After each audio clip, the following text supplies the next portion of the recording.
சட்டமன்ற உறுப்பினர் திரு தளபதி அவர்களே, மாவட்ட ஆட்சித்தலைவர் திருமதி சங்கீதா அவர்களே, அரசு உயர் அலுவலர்களே, மதுரை யங் இந்தியன்ஸ் தலைவர் திரு பைஸ் அகமது அவர்களே, மாமதுரை விழா தலைவர் திரு விக்ராந்த் கார்மேகம் அவர்களே, உள்ளாட்சி அமைப்புகளின் பிரதிநிதிகளே, பத்திரிகை மற்றும் ஊடகத்துறை சார்ந்த நண்பர்களே, உங்கள் அனைவருக்கும் எனது வணக்கத்தை தெரிவித்துக் கொள்கிறேன்.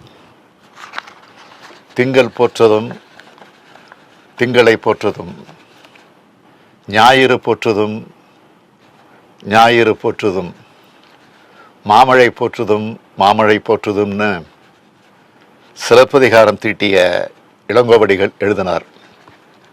இப்போ மாமதுரை போற்றுவோம் மாமதுரை போற்றுவோம்னு வேள்பாரி தீட்டிய எழுத்தாளர் சு வெங்கடேசன் எம்பி அவர்கள் நிகழ்ச்சி நடத்துகிறார்.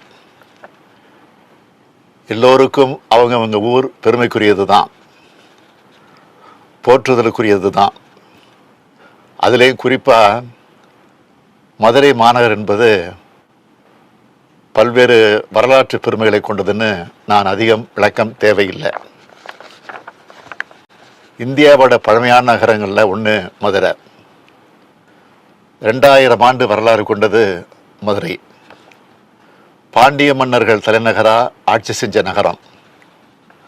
ஆரியப்படை கடந்த நெடுஞ்செழிய பாண்டியன் ஆட்சி செய்த நகரம்.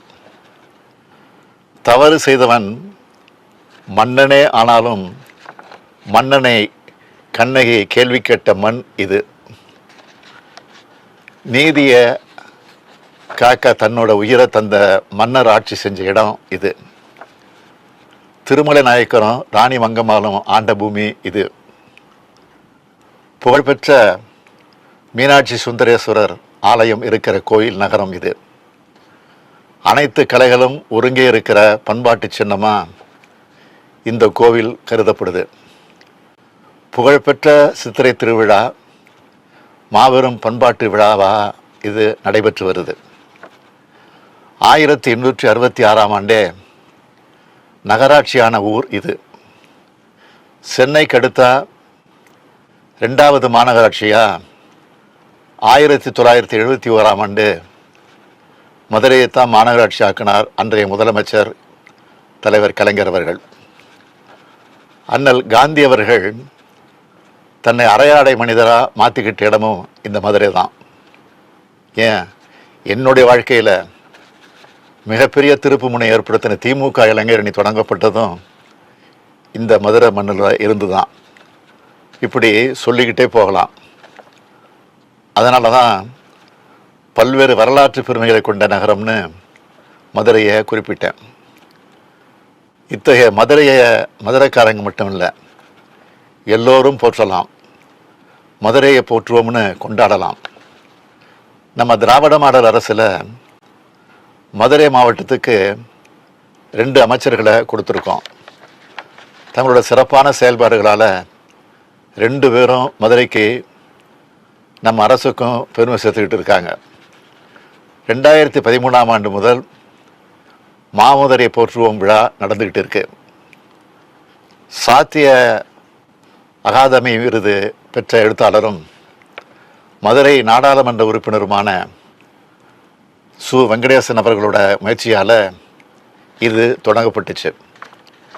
விழா குழு தலைவராக மதுரை தியாகராசர் குழுமத் தலைவர் திரு கருமுத்து தி கண்ணன் அவர்களையும், விழா குழு துணைத் தலைவராக மதுரை அபராஜிதா குழுமத் தலைவர் முனைவர் பரத் கிருஷ்ணன் சங்கர் அவர்களும் கொண்டு இந்த விழாக்கள் ஆண்டுதோறும் சிறப்பாக நடந்துட்டு வந்துச்சு.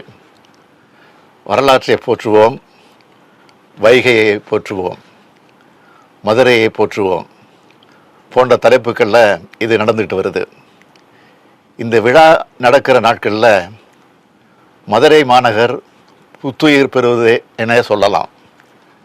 வைகையை தொடங்குகிற இடத்திலிருந்து அது கடலில் கலக்கிற இடம் வரைக்குமான ஆற்றின் பாதை, அதோட கரைகளில் அமைஞ்சிருக்க ஊர்கள் ஆகியவற்றின் மாதிரி வைகை ஆற்றுக்குள்ள வடிவமைக்கப்பட்டு இருந்துச்சு. காலந்தோறும் மதுரை நகரம் மாறின காட்சியை ஓவியமாகவும் மாதிரி நகரமாகவும் கண்காட்சியாக தமுக்கம் திடலில் அமைக்கப்பட்டிருக்கும். மதுரை பிரமுகர்களோட படங்கள் காட்சிக்கு வைக்கப்பட்டிருக்கும். பள்ளி மாணவ மாணவியருக்கு போட்டிகள் நடத்தப்பட்டுச்சு. கருத்தரங்குகள், கலை நிகழ்ச்சிகள், ஊர்வலம், வானவேடிக்கை ஆகியவை நடத்தப்படுது. இருபுறமும் விளக்குகள் ஏந்தி பொதுமக்கள் நிற்கிறாங்க. சிலப்பதிகாரத்தில் சொல்லப்பட்ட இந்திர விழா போல இவை நடத்தப்படுறது அறிந்து நான் மகிழ்ச்சி அடைகிறேன். இதேபோல் இந்த ஆண்டும் மாமதுரை போற்றும் விழா ஏற்பாடு செய்யப்பட்டிருக்கு. இன்று தொடங்கி 11ஆம் தேதி வரை இந்த விழாவை ஏற்பாடு செஞ்சுருக்கீங்க. மதுரை நகரத்தோட மரபையும் பண்பாட்டையும் கொண்டாடும் பெருவிழாவாக இதை நடத்திக்கிட்டு வரீங்க. இந்த ஆண்டு மதுரை போற்றும் விழாவை ஆர்வத்தோடு முன்னெடுத்து செல்லும் இந்திய தொழில் கூட்டமைப்பான CII அமைப்போட இளையோர் அமைப்பான யங் இண்டியன்ஸ் அமைப்பை பாராட்டுறேன். ஊரை போற்றும் இளைஞர்களாக நீங்கள் வளர்றது எனக்கு மகிழ்ச்சி அளிக்குது. ஊரை பாதுகாக்கணும், அதன் பழமை மாறாமல் பாதுகாக்கணும். அதே நேரத்தில் நவீன வசதிகள் எல்லாத்தையும் ஏற்படுத்தியும் தரணும். பழமைக்கு பழமையாக, புதுமைக்கு புதுமையாக இளைஞர்கள் இயங்கணும். பொழுதுபோக்கு விழாவாக இல்லாமல் பண்பாட்டு திருவிழாவாக இதை நீங்கள் நடத்திட்டு வர்றது மிகுந்த மகிழ்ச்சி அளிக்குது. தமிழ்மொழி, தமிழினம் என்ற பெருமையும் பெருமிதமும் உள்ளவர்களாக எதிர்கால தலைமுறை வளரணும். இது போன்ற விழாக்கள் கூட்டுறவு எண்ணத்தையும் ஒருங்கிணைந்து செயல்படணுன்ற உணர்வையும் உருவாக்கும். சாதி மத வேறுபாடுகளுக்கு இடமளிக்காமல் இது போன்ற பண்பாட்டு விழாக்களை எல்லோரும் கொண்டாடணும்.